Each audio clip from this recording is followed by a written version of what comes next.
as men like Gus Greenlee, another leading numbers man and owner of the Pittsburgh Crawfords baseball team, as well as of the Crawford Grill, often ate there while conducting business. Dance halls jumped to the latest jitterbug dance. Bars had packed houses of men and women socializing and enjoying one another. These were places where a man could bring his girlfriend or just his best friend. Some could be upscale, as the swanky Lewendijk Club, established in the 1890s as Black Pittsburgh's most elite men's club. Here one might find Lena Horne and Billy Eckstein sharing a happy moment. At Crawford Grill number 1, owned by Gus Greenlee, the waitresses appeared in handsome smocks, and the clients sometimes included women in formal dress, heading who knows where.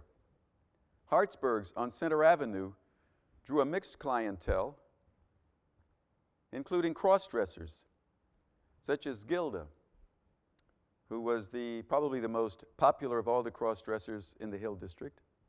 Women performed dressed in slacks like Marlene Dietrich, pretty risque and advanced for the time, or in evening gowns at the piano. In the 1950s, local musician Walt Harper at Crawford Grill number 2 featured Bermuda shorts Mondays, which were very popular. National musicians like the Duke stopped in at Hill night spots. And one could also find local talent like Fritzie Jones, also known as Ahmad Jamal. Hill residents by the late 1940s could go to Forbes Field to see the black star Jackie Robinson play baseball. But they could also go to their own sports arena, notably Greenlee Field, where they could see the inimitable Josh Gibson, premier catcher of the Pittsburgh Crawfords. Black Pittsburgh had more than professional sports, however. Amateurs led an active athletic life, such as bowling. I love those uniforms. Billiards. This was Woogie Harris's billiards parlor above the Crystal Barber Shop. Card games. Looks like bid whist to me. Checkers. Chess.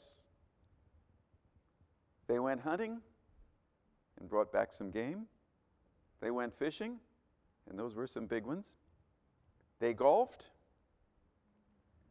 although those fashions are a little surprising for serious golfing. The younger kids had Little League Baseball, and the older ones had their high school sports, notably Westinghouse's fabled football team, or Shenley High School's basketball team. They had track, gymnastics. And neighborhood play was everywhere, from marbles to swings to seesaws and even to home-built roadsters, which could draw a bewildered as well as admired look from a friend.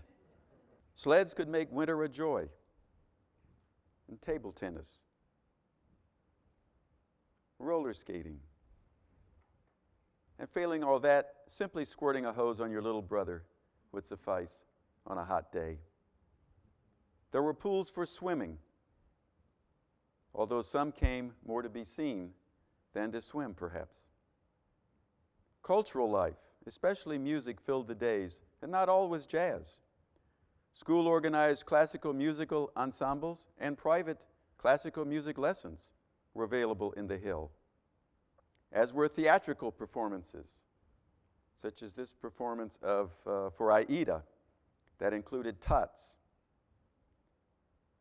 and more dramatic artistic dance reviews. The positive, upbeat pictures we have seen so far capture much, but by no means all of the black experience of the time. For surrounding black life during this era was also the ugly, perhaps un-American spectacle of poverty. Harris captured these aspects as well. They present image of folks of modest means, of poverty, present victims of violence, in this case a streetcar accident. sadness in the death of a child, and even murder. His photos also show the mid-1950s and the destruction of the black community in the Hill, when in the name of urban renewal, the district was torn down to make way for an arena. Crawford Grill number 1 and Lower Wiley, by that point, were gone. So the photos by Teenie of this era, particularly of the 1940s and the mid-1950s, capture what is basically a very positive, upbeat sense of a community that was at one with itself, whose members showed a certain love and familiarity with one another, and an optimism for the future. The second part of the show, we will look at the photos in the 1960s, which show the era of protest, the civil rights movement and the protests of that movement. And I'll argue that that too is a very American theme. Okay, thank you.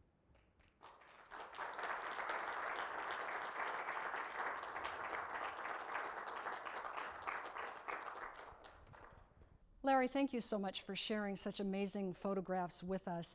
As I was looking at them, I couldn't help but think how Pittsburgh has given us people like Teenie Harris and some great athletes when you think about the Negro Leagues and playwrights like August Wilson. How do you account for the Renaissance that took place here in Pittsburgh?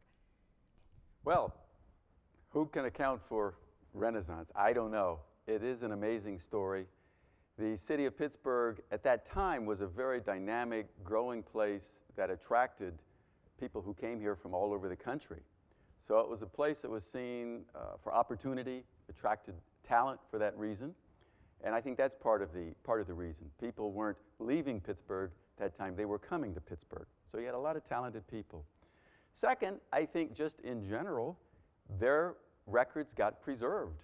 The Pittsburgh Courier, by the simple fact that it existed, made their achievements recorded. Teenie Harris saved his photos. I think a lot of things that went on was just that it was there, that there was talent that we're often not aware of, but for one reason or another, we were fortunate enough that it was saved and it was preserved.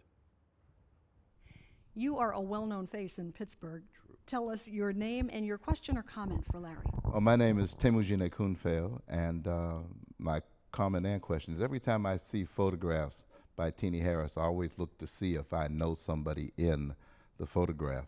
Now, I understand with the archive, they're still looking to have people, tagged in the photograph, to use a more modern term. Is that still going on?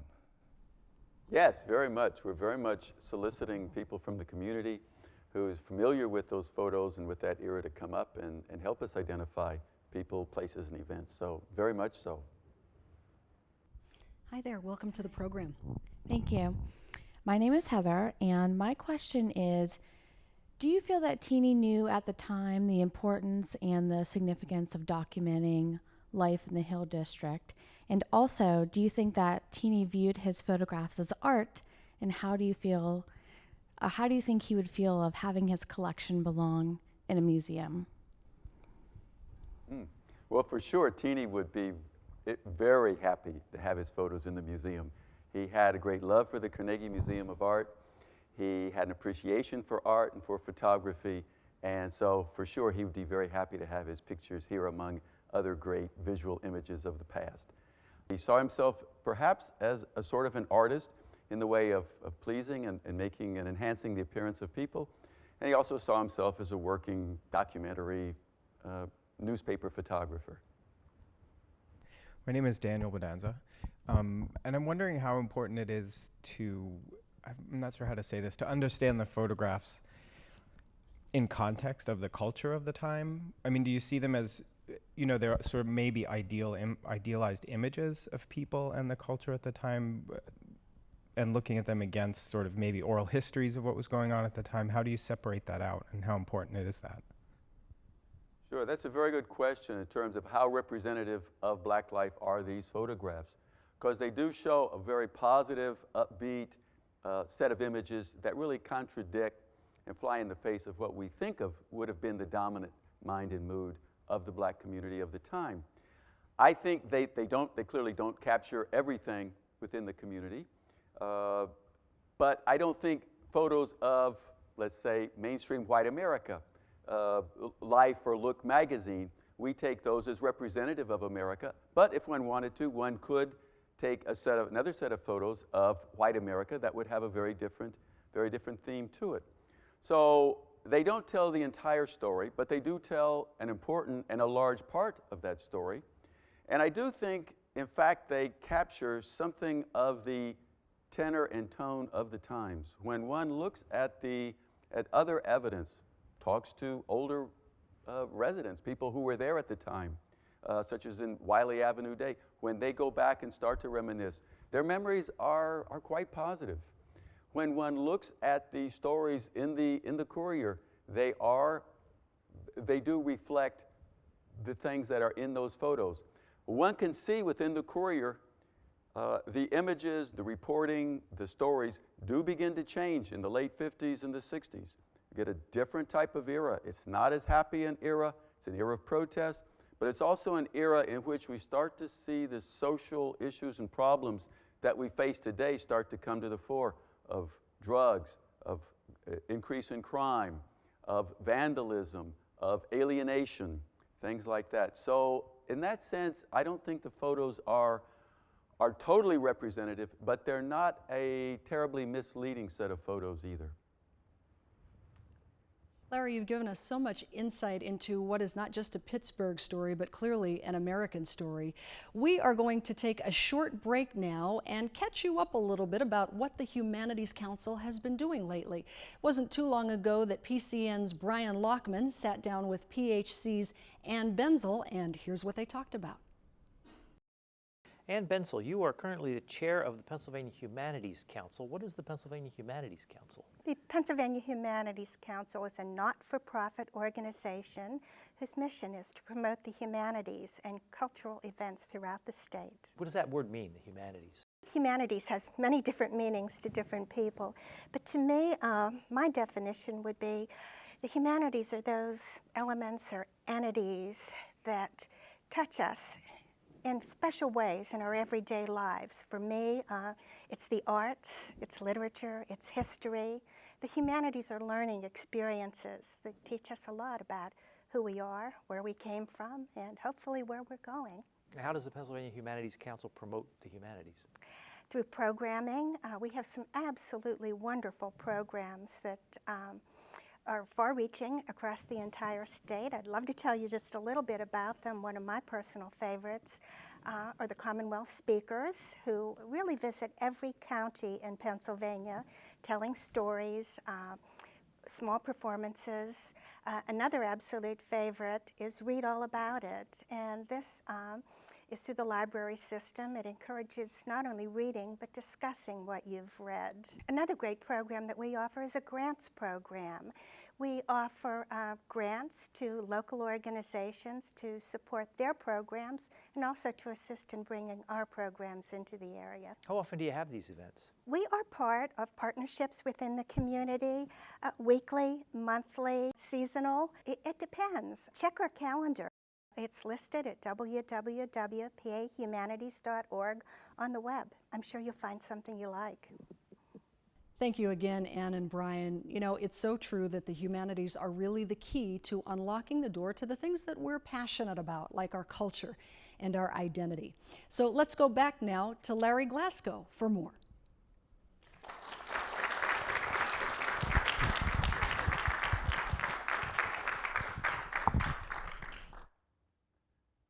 Okay, the images that Harris shows of some of the poverty, the sadness, the crime, and other negative images, the destruction of the Hill District, themselves reflect an aspect of black life in Pittsburgh and really around the nation that laid the foundations, that generated the sort of protests that really emerged, were present in the 1940s, emerged then, and accelerated in the 1950s and 60s. And Harris's images capture those as well. One thing about the protests is that they were, in the